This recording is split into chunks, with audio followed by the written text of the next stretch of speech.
Hi everyone, welcome back to इस new video. इस video में हम करने वाले हैं LeetCode problem of the day. Question 1325 delete leaves with the given values. So question यहाँ पर मीडियम लेवल है, बट ये बहुत ही इजी क्वेश्चन है। और क्वेश्चन में ये है कि हमें इनपुट में एक बाइनरी ट्री दे रखी है, रूट। ठीक है, तो बाइनरी ट्री का मतलब हो गया कि उसके सिर्फ दो ही चाइल्ड होंगे और एक इंटीजर वैल्यू दे रखे है हमें टारगेट। तो हमें क्या करना है कि लीव्स में से अगर जो भी वैल्यू ये टारगेट के इक्वल आ रही है ना, तो उन लीव्स को डिलीट कर देना है, बस इतना सही काम करना है। और यहाँ पे क्या लिखा है कि note that once you delete a leaf node with the value target, if its parent node becomes a leaf node and has a value target, तो it should also be deleted. ठीक है, तो उसको भी डिलीट कर देना। तो जैसे ये वाला एग्जाम्पल है, इस वाले एग्जाम्पल में मेरे को जो टारगेट दे रखा है वो दे रखा है 2। ठीक है, तो ये एग्जाम्पल मैंने यहाँ पर बना लिखा है और यहाँ पर मेरे को जो टारगेट दे रखा है वो दे रखा है 2।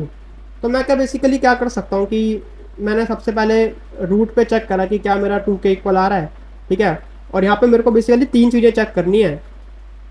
ऐसा नहीं कि यहाँ पे अगर 2 लिखा होता तो मैं इसको डिलीट कर देता, नहीं। दूसरी कंडीशन उसमें ये भी है कि वो जो नोड है ना वो लीफ नोड होनी चाहिए। ठीक है, तो तीन कंडीशन क्या है कि भाई पहले तो वो लीफ नोड होनी चाहिए और दूसरा क्या है कि टारगेट जो है, मतलब उस नोड की जो वैल्यू है वो टारगेट के इक्वल आनी चाहिए। तो देखो यहाँ पर तो आ नहीं रही, फिर देखो यहाँ पर आ रही है, बट क्या ये लीफ नोड है? ये लीफ नोड नहीं है। ठीक है, तो मैं इसको भी डिलीट नहीं कर सकता।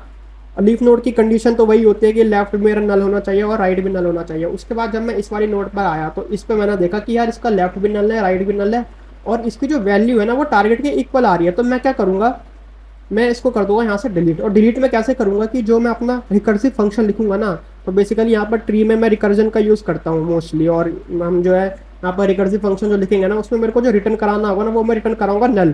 तो यहाँ से जो मैं रिटर्न करा रहा हूँ वो होगा नल। ठीक है, तो इस 2 को मिल गया मेरा नल। तो ये क्या हो जाएगा, देखो अगर मैं इसको यहाँ से डिलीट करूँ तो ये पूरी वो हो जा रही है डिलीट। ठीक है, तो देखो यहाँ क्या हो जाएगा, यहाँ इसको इसने नल कराया रिटर्न, तो ये हो गया मेरा डिलीट हो गया। और इसके जो लेफ्ट बन गया अब वो बन गया मेरा नल, और इसका जो राइट बन गया वो भी बन गया मेरा नल। ठीक है, तो देखो अब जो लीफ नोड है वो हो गई ये। सिमिलरली ये वाला जो केस है, इस वाले को भी मैं यहाँ से डिलीट करा दूंगा, ये इसको रिटर्न कराएगा नल और ये हो जाएगा नल। ठीक है, ये जो इसका लेफ्ट वाला है ये नल हो जाएगा। तो अभी जो मेरी ट्री बनेगी वो बनेगी ऐसे 1, इधर आएगा 2, इधर आएगा 3 और इधर आएगा 4। और बाकी ये तो मेरा नल है एंड ये दोनों भी मेरा नल है। अब देखो फिर से अगर मैं चेक करूँ तो इस वाले केस में मेरी लीफ नोड जो है वो है 2 और 2 जो है टारगेट के इक्वल है, तो मैं इसको भी डिलीट कर दूंगा। तो इसको मैंने डिलीट करा यहाँ से, तो इसने क्या रिटर्न कराया, यहाँ पर नल रिटर्न कराया। तो इसका मतलब क्या होगा, 1 का जो लेफ्ट होगा वो नल हो जाएगा और बाकी इधर तो 2 मेरा कहीं आ नहीं रहा। तो मेरी जो फाइनल ट्री बनेगी वो बनेगी ऐसे 1, 3 एंड 4। तो बस मेरे को ये रिटर्न करा देनी है अपनी फाइनल ट्री। और देखो यहाँ पर जो आंसर आ रहा है 1, 3 और 4। ठीक है, तो 1 का जो लेफ्ट है वो होगा नल, फिर 3 आएगा, 3 का जो लेफ्ट है वो हो गया नल एंड देन आ गया 4। तो ये बहुत ही सिंपल सा क्वेश्चन है। तो मैं यहाँ पर एक रिकर्सिव फंक्शन लिख लेता हूँ जिसके अंदर मैं यहाँ पर रूट पास करा रहा हूँ एंड टारगेट पास करा रहा हूँ। ठीक है, एंड सिंपली इसको यहाँ पर क्रिएट कर दो।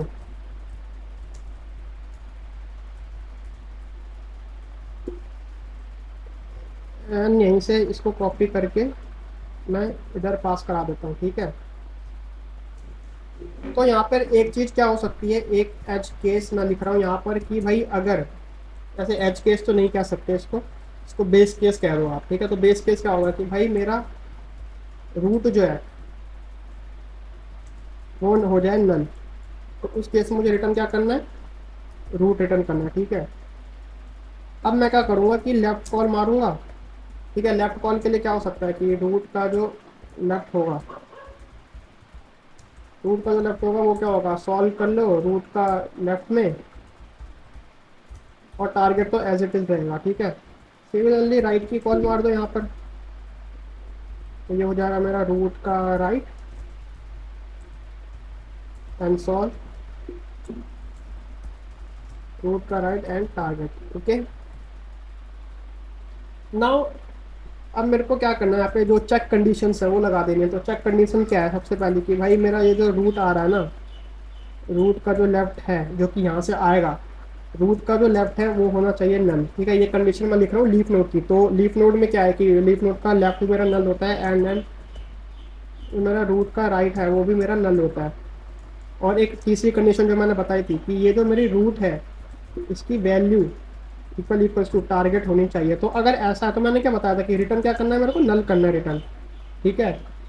और बस ऐसे करते करते फिर आप क्या करो, यहाँ पे रिटर्न कर दो रूट को, और उसको मैंने कर दिया यहाँ पे रन। ठीक है, और यहाँ पे आ रहा है कंपाइल एरर, बहुत बढ़िया।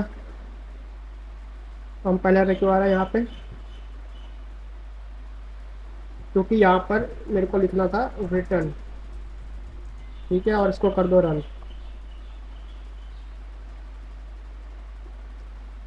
तो क्या एक्सेप्टेड हो गया, इसको सबमिट कर देते हैं। और इसकी जो टाइम कॉम्प्लेक्सिटी आएगी वो क्या आएगी देखो, हाँ जो इसकी टाइम कॉम्प्लेक्सिटी आएगी वो आएगी ओ ऑफ एन, क्योंकि एट मैक्स आप एन नोड्स पर ट्रैवर्स कर रहे हो ना, हर नोड को जाके पूछ रहे हो कि भाई पहले तो भाई तेरा नल, तेरा लेफ्ट नल है या नहीं, राइट नल है या नहीं, या फिर इसकी जो वैल्यू है वो नोड के इक्वल है या नहीं। तो ऐसे मैं हर नोड के लिए कर रहा हूँ, तो ये आ जाएगा मेरा एन। और स्पेस कॉम्प्लेक्सिटी क्या आएगी, स्पेस कॉम्प्लेक्सिटी जो आप रिकर्सिव स्टैक का यूज कर रहे हो, ठीक है, और वो किसके इक्वल होगी, O of H, where H is the height of this binary tree. जैसे इस केस में इसकी हाइट क्या थी, 1 2 एंड 3, तो इस केस में ओ ऑफ 3 आएगी। ठीक है, तो ये आ गई इसकी स्पेस कॉम्प्लेक्सिटी।